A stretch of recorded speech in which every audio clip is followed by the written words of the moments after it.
অন্ধকার ওই পথের মাঝে চলছো একা একা, মনের মাঝে খেলছে তোমার কত আঁকা বাঁকা। সাদ্দাত সমপলক তোমার নেহি কহিলিতে দিবে, হুঙ্কারে মালাকুল মউত তোমায় নিয়া যাবে। কোথা থেকে আগমন তোমার, কোথায় যেতে হবে, কে আনিল কি কারণে জানা নাই মোর ভবে।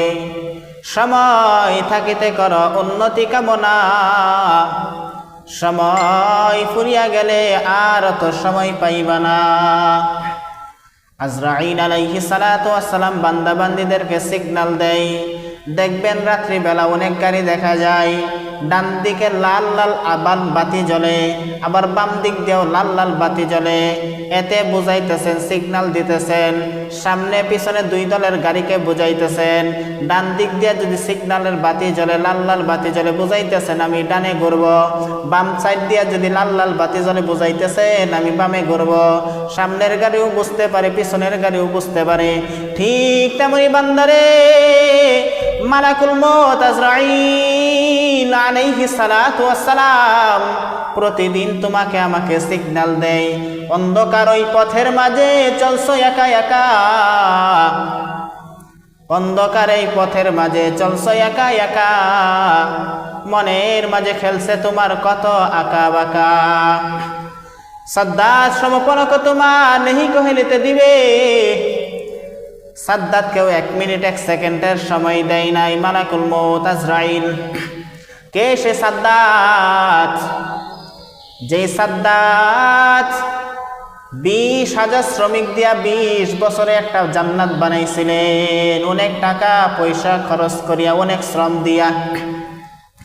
20,000 শ্রমিক 20 বছর লাগায়া জান্নাত যেরকম ভাবে কোরআন হাদিসের মধ্যে বর্ণনা আছে, সেই রকম দুনিয়ার মধ্যে এত শ্রমিক, এত টাকা পয়সা, এত শ্রম দিয়া, ইঞ্জিনিয়ার দিয়া একটা জান্নাত বানাইছিলেন।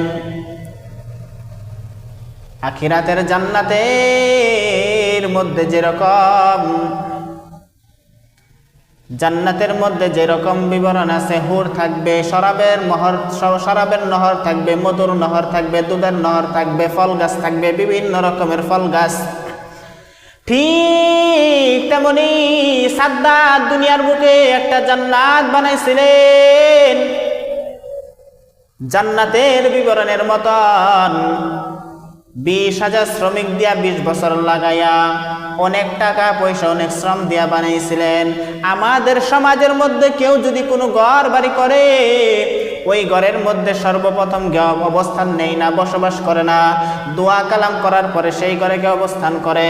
তো সেরকম ভাবে সাদ্দাত যখন জান্নাত বানাই, জান্নাত বানানোর পর আগে প্রবেশ করে নাই, এখন যখন জান্নাতে প্রবেশ করবেন, একটা পাও জান্নাতের মধ্যে দিছে, আর একটা পাও তার বানানো জান্নাতের মধ্যে দিছেন, আর একটা পাও বাহিরে আছেন। এই সময় এখনো 2 পাও জান্নাতের ভিতরে প্রবেশ করে নাই। 1 পাও জান্নাতে, তার বানানো জান্নাত, আর 1 পাও হলো জান্নাতের বাহিরে।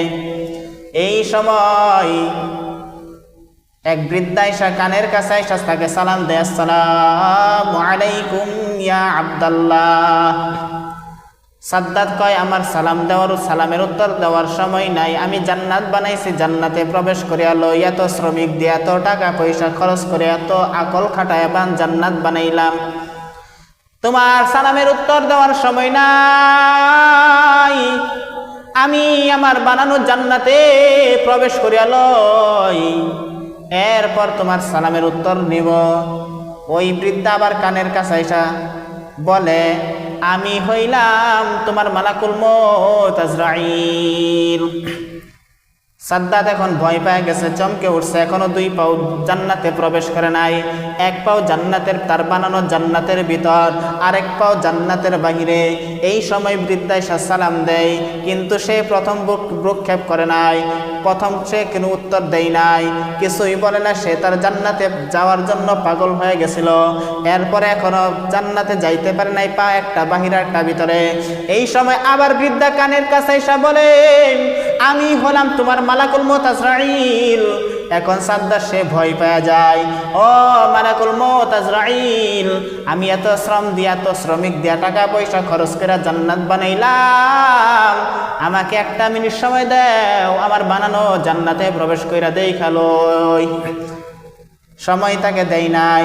এই অবস্থায় দুই পাও দুই সাইডে আছে, একটা জান্নাতের মধ্যে আছে, একটা তার বানানো জান্নাতের মধ্যে, পাওয়ার একটা বাহিরে। এই সময় তার মালাকুল মউত তার জান কবজ করিয়া নিয়ে যায়। সাদ্দাত সমপলক তোমার নেহি কহিলেতে দিবে, হুঙ্কারে মালাকুল মউত তোমায় নিয়ে যাবে, হুঙ্কারে মালাকুল মউত তোমায় নিয়ে যাবে।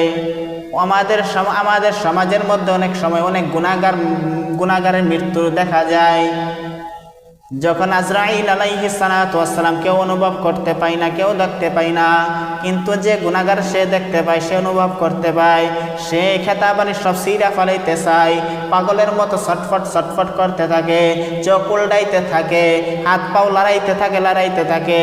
আর তার চতুর্পাশ দিয়ে যারা বসা, এদেরকে বলে আমাকে নিয়ে গেল, আমাকে ফিরায় রাখো, আমাকে যাইতে দিও না, কিন্তু কেউ তার কথা সাড়া দিতে পারে না, কেউ তার কথা শুনতে পায়, কিন্তু আজরাইল আলাইহিস সালাতু ওয়াস সালামকে দেখতে পায় না। হুঙ্কারে মালাকুল মউত তোমায় নিয়ে যাবে। কোথা থেকে আগমন তোমার, কোথায় যেতে হবে, তুমি কোথায় থেকে আসলা, আবার কোথায় তুমি যাইবা? ও বান্দারে আল্লাহর গোলাম, ও নবীর উম্মত, আল্লাহ পাক তোমাকে জান্নাত থেকে দুনিয়ার জমিনে পাঠাইছে, মাঝখানে অল্প কিছুদিন হায়াত দিছে, আবার জান্নাতে যাওয়ার জন্য আল্লাহ তোমাকে মায়ের কোলে মুসলমান বানাইছে। ও বান্দারে, তুমি জান্নাতের মধ্যে ছিলা, এই জান্নাত থেকে আবার তোমাকে আল্লাহ দুনিয়ায় পাঠাইছে মাঝখানে কিছু হায়াত দিয়া, এই হায়াতের পায়া তুমি নেক কাজ করিয়া তুমি আবার জান্নাতে যাওয়ার জন্য আল্লাহ তোমাকে আহ্বান করতেছে। কোথা থেকে আগমন তোমার, কোথায় যেতে হবে, কে আনিল কি কারণে, জানা নাই মোর ভবে। সময় থাকিতে কর উন্নতি কামনা, সময় থাকতে তোমার সময়কে দাম দেও। ও বান্দারে, সময় থাকতে তোমার সময়কে উন্নতি করো। বান্দা কেমনে তার নেকির পাল্লা ভারী করবে? কয় বান্দা সময় পাইছে 5 ওয়াক্ত নামাজ পড়বে। বান্দার সময় পাক বা না পাক আল্লাহর হুকুমকে আগে মানতে হবে। বান্দার সময় পাক বা না পাক আল্লাহর রাসূলের সুন্নতের মালাটা গলায় লাগাইতে হবে। বান্দা কেমনে তোমার নেকির পাল্লা ভারী করবা? কয় বান্দা 5 ওয়াক্ত নামাজ পড়ার মাধ্যমে নেকির পাল্লা ভারী কর। বান্দা কেমনে তোমার নেকির পাল্লা ভারী করবা? বেশি বেশি আমার মাওলা পাকের জিকির কইরা কইরা তোমার নেকির পাল্লা ভারী করো। বান্দা কেমনে তোমার সময়কে মূল্যায়ন করবা? কেমনে তোমার নেকির পাল্লা ভারী করবা? কই বেশি বেশি মাসনুন ইবাদত, মাসনুন দোয়া, ইবাদত মাসনুন যত নিয়ম আল্লাহর হুকুম আছে, মাসনুন যত রাসূলের সুন্নাত আছে, সব কিছু পালন করিয়া তোমার নেকির পাল্লা ভারী করো। কই বান্দা কেমনে নেকির পাল্লা ভারী করবে? কই রাসূলের সুন্নাত মোতাবেক চলিয়া নেকির পাল্লা ভারী করো। কই বান্দা কেমনে নেকির পাল্লা ভারী করবে? কই বেশি বেশি করিয়া মা বাপের খেদমত করিয়া নেকির পাল্লা ভারী করবে। বান্দা কেমনে নেকির পাল্লা ভারী করবে? বেশি বেশি করে আল্লাহর রাস্তায় দান সদকা করিয়া নেকির পাল্লা ভারী করবে। বান্দা কেমনে নেকির পাল্লা ভারী করবে? কই বেশি বেশি আল্লাহর রাস্তা মসজিদ মাদ্রাসায় দান সদকা করার মাধ্যমে বান্দা বেশি বেশি নেকির পাল্লা ভারী করবে। কেমনে বান্দা নেকির পাল্লা ভারী করবে? ও বান্দারে, বেশি বেশি কইরা নফল নামাজ পড়ার মাধ্যমে নেকির পাল্লা ভারী করবে। কেমনে বান্দা নেকির পাল্লা ভারী করবে? কই বান্দা বেশি বেশি করিয়া আল্লাহর রাসূলের সুন্নাত, ছোট থেকে ছোট বড় থেকে বড় সুন্নাত পালনের মাধ্যমে নেকির পাল্লা ভারী করবে। কেমনে বান্দা নেকির পাল্লা ভারী করবে? কই উস্তাদের খেদমত করার মাধ্যমে বান্দা নেকির পাল্লা ভারী করবে। কেমনে নেকির পাল্লা ভারী করবে? কই মানুষের সাথে সদ্ব্যবহার করার মাধ্যমে নেকির পাল্লা ভারী করবে। বান্দা কেমনে নেকির পাল্লা ভারী করবে? কয় বান্দা হালাল খাওয়ার মাধ্যমে নেকির পাল্লা ভারী করবে। বান্দা কেমনে নেকির পাল্লা ভারী করবে? কয় আল্লাহর হুকুম পর্দা করার মাধ্যমে নেকির পাল্লা ভারী করবে। বান্দা কেমনে নেকির পাল্লা ভারী করবে? তোমার মাল টাকা পয়সা আল্লাহ দিছে, আল্লাহর রাস্তায় ব্যয় করার মাধ্যমে বান্দা নেকির পাল্লা ভারী করবে। কেমনে বান্দা তার নেকির পাল্লা ভারী করবে? কয় বান্দাকে আল্লাহ মাল দিছে, ওই মাল দিয়ে হজ করিয়া বান্দা নেকির পাল্লা ভারী করবে। কেমনে বান্দা নেকির পাল্লা ভারী করবে?